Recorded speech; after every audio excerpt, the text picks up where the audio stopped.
যার কথা মতো নামাজ পড়বো তার কথা মতোই রাজনীতি করব, যার কথা মতো হজ করব, যাকাত দিব, তার কথা মতো পার্লামেন্ট চালাবো, যার কথা মতো হজ করব, যাকাত দিব, সেজদা দিব, তার কথা মতোই বঙ্গভবন আর সেক্রেটারিয়েট চালাবো। যাকে মানি, যে আল্লাহরে সেজদা করি সারা জীবন, যে রসুলকে মানি আমার নেতা হিসাবে, রসুল হিসাবে, সে আল্লাহ এবং রসুলের হুকুম অনুযায়ী আমার কোর্ট কাছারি আদালত শিক্ষাঙ্গন চালাবো। এটা যদি চালাই তবে আমি মোমেন, আর যদি না চালাই, সন্দেহে যদি নিপতিত হয়ে যায় যে কোরআন থাকবে মসজিদে, আমার পার্লামেন্টে কোরআন ঢুকতে পারবে না। কোরআন পার্লামেন্ট শুরু হওয়ার সময় একবার তেলাওয়াত হবে, কিন্তু তা আমল করা হবে না। অনুষ্ঠানগুলি শুরু হবে কোরআন দিয়ে, কিন্তু তা আমল করা হবে না।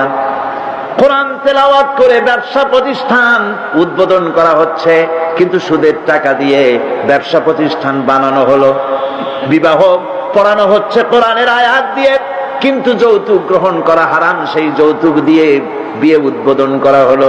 এমনি সকল ক্ষেত্রে নাফরমানি করে যে ঈমানের দাবি করলো, এই ঈমান ঈমান নয়, এর নাম মুনাফিকি। এই মুনাফিকি থেকে বাঁচতে হবে।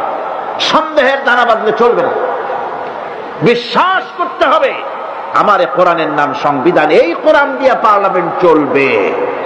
চলবে না? চলবে না? চলবে। এখন সত্যিকারের ইমানদারের পরিচয়টা কি?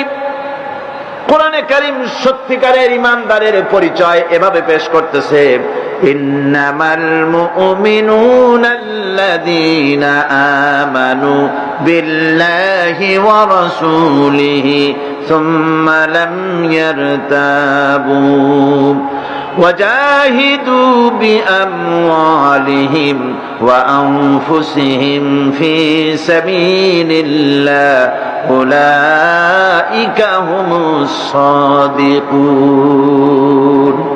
ঈমানের দাবিতে সত্যবাদী কারা? ইন্নামাল মুমিনুনা আল্লাযীনা আমানু বিল্লাহি ওয়া রাসূলিহি।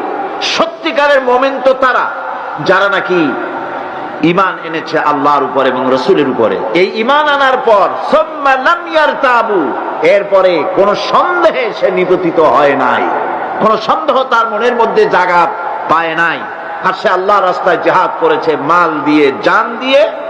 উলাইকা হুমুস সাদিকুন, এরাই হলো ঈমানের দাবিতে সত্যবাদী।